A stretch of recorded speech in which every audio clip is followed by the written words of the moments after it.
All right, welcome to Halitics. I'm Hal Ginsberg. So glad to talk to you today, Thursday, June 6th. And yeah, starting an hour later than I would prefer, but there's just too many stories, too many important issues, I think, to hash out, to discuss, and may even go over an hour. I try to keep the program to an hour, but I'll break it up into segments after the fact. Hope to hear from you. It was great to get a call yesterday from Stephanie. Stephanie, thank you so much if you're watching now live for checking in. It really, really, really makes the show better, and I appreciate it so much because we've got a dialogue. We've got to have a conversation. Can't just be me talking to the emptiness. It's got to be, I believe, a dialogue if we're going to solve the serious, very serious problems that we face. Again, 240-283, sorry, that's my home number, 240-242, I got to get that right, 5646. And yeah, I can laugh a little bit. I know the topics are they're serious, they're sad, they're upsetting. I've said I think we've lost our way as a nation, and the most obvious, the most salient example, I think, is our support for the Israeli genocide of Gaza. Let's start there. I do really, really center people who are victims, who are suffering, especially of American imperialism or just American rampant, rapacious capitalism. So, folks like those suffering in Palestine, East Palestine, Ohio would meet that definition. Right now, I don't think there's any place in the world where the people are more at risk and are suffering more unjustly, unfairly, more terribly than in Gaza. Here is the report from the BBC this morning. The Israel Defense Forces say it carried out a deadly airstrike early on Thursday on a UN school in the central part of the Strip. They say it housed a Hamas compound. The Hamas-run media office says at least 27 people were killed and dozens who were sheltering there were injured. Right, so you can see the children bodies being carried out. The initial count was 27, and as we know, and thank you Fox News for pointing this out, we don't always get an accurate number when, at the beginning of the reportage of a particular atrocity, a particular event. Lots of times the numbers of dead have to be counted and they may not be readily apparent. So the initial report, I guess, from the ministry in Gaza was 27, and now it's been up to 40. And there you can see some destruction there. This image from Al Jazeera, doing tremendous work, outstanding work. Yeah, I just can't. Again, it just is so upsetting to me. And I think what bothers me also, and maybe this bothers you, maybe not. You can join me if you want to discuss it. But the fact that it seems that so many of us aren't as upset or don't hold Israel, there may be, I feel bad for them, but it's Hamas's fault. No, it's not Hamas's fault. Israel dropped the bombs. Israel attacked a United Nations linked school where they've told, again, this is supposed to be a safe space, right? A refuge from the killing. And the number, again, initially reported, and again, you hear often that the Ministry of Health isn't reliable, right? That's what, they're Hamas, you can't trust them. Over and over, their numbers are found to be accurate, conservative. They don't overstate. So the initial report, 27. And then as more bodies are found, more bodies counted, discovered, they up the dead now to at least 40. 70 more casualties, and 14 women and children, and 9 women as well. Definitely confirmed. That happened this morning. New York Times covering it. And I actually have to say, for the New York Times, they did a better job than they normally do. So I give them a little, they definitely provided some real pathos, as they should, for what happened, for what Israel is doing with the U.S. support. And so I show you this. I did correct their headline a little bit. They do like that passive voice.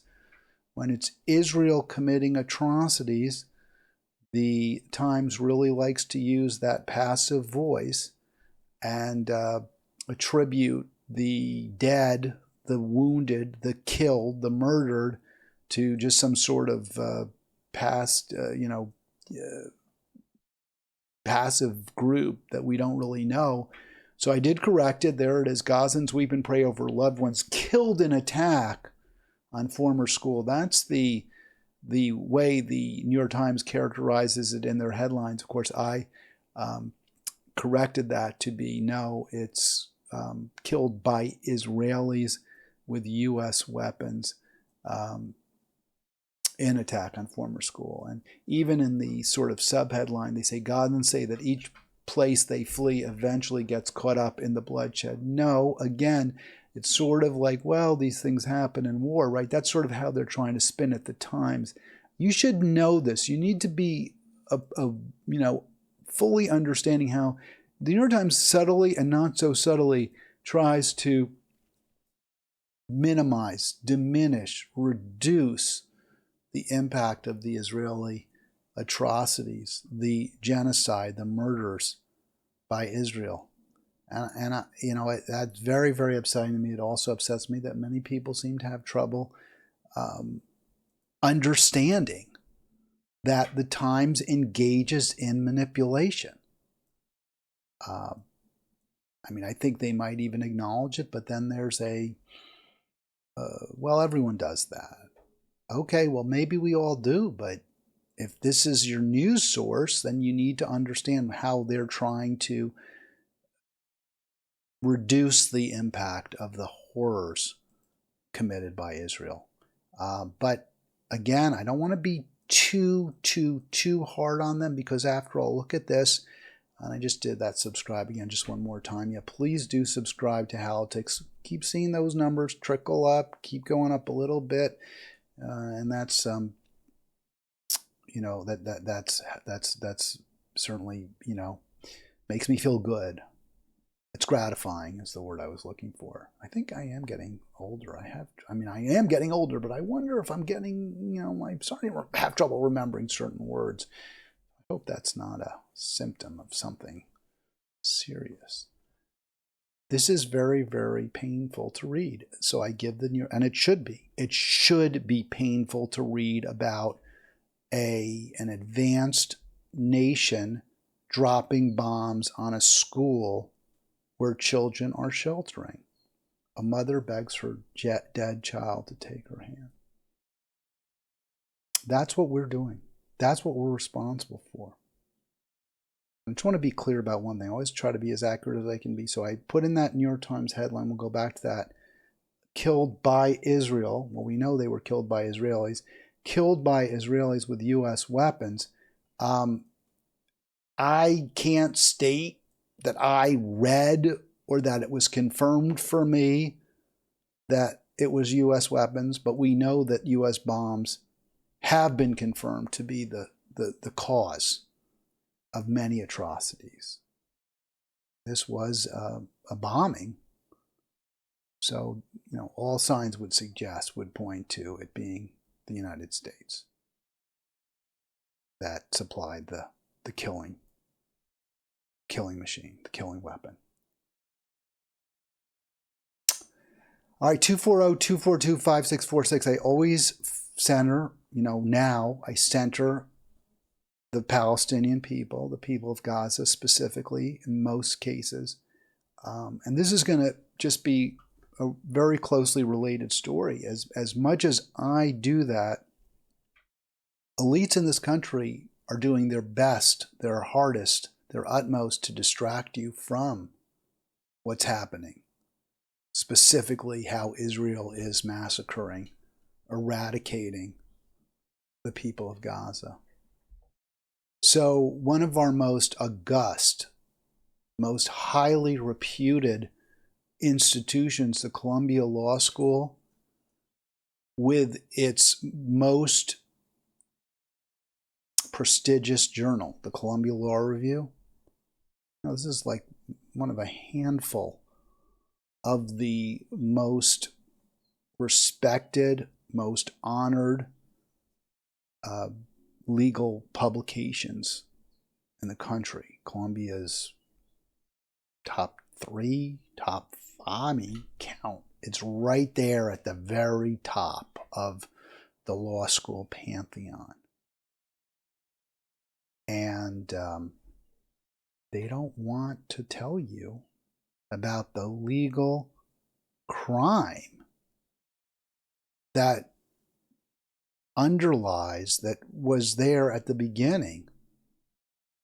That's the the origination story of Israel, the Nakba.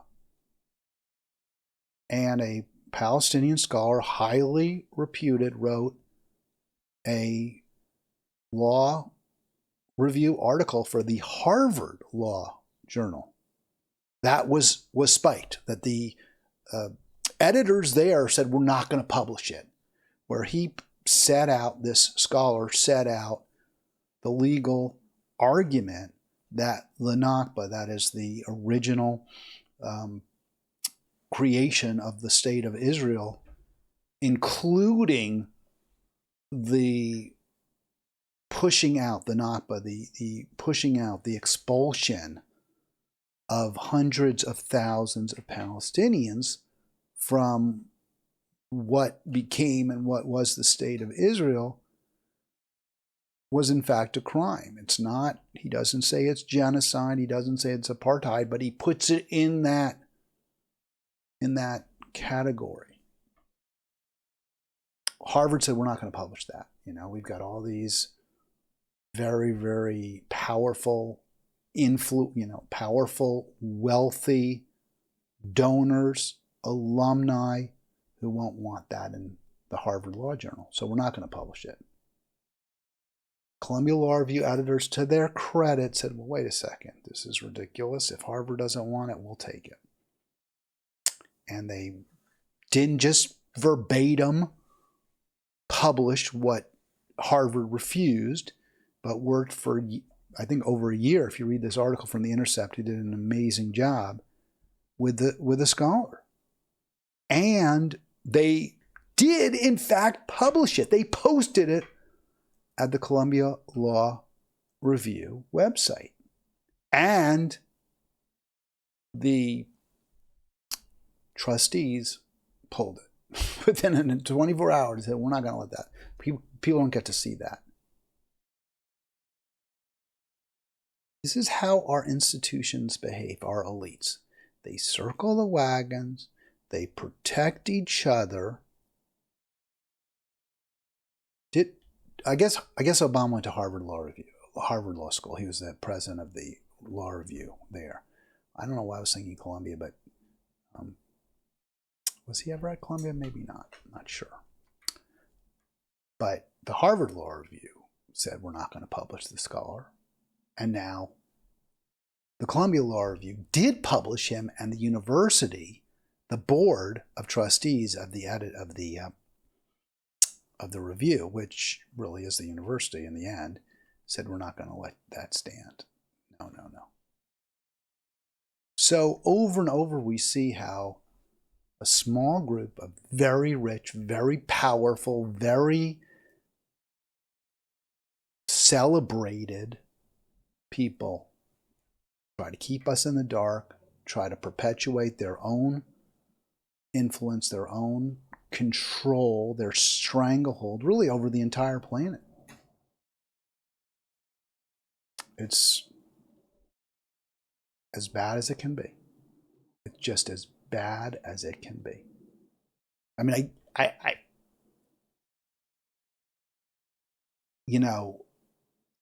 guess that's not fair. It could always be worse, right? It could be raining, right? Remember this? There's a scene in Stripes, I think, where they're marching and it's awful.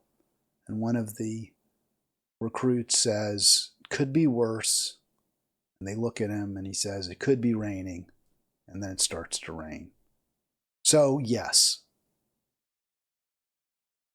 it could be worse. We could all be in concentration camps. I could be arrested for if I say this, and I probably wouldn't say it. I'd probably be honest, I'd be a coward and I wouldn't do it. It's pretty hard to imagine things being much worse in Gaza.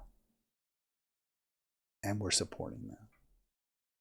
Again, we've lost our way as a nation.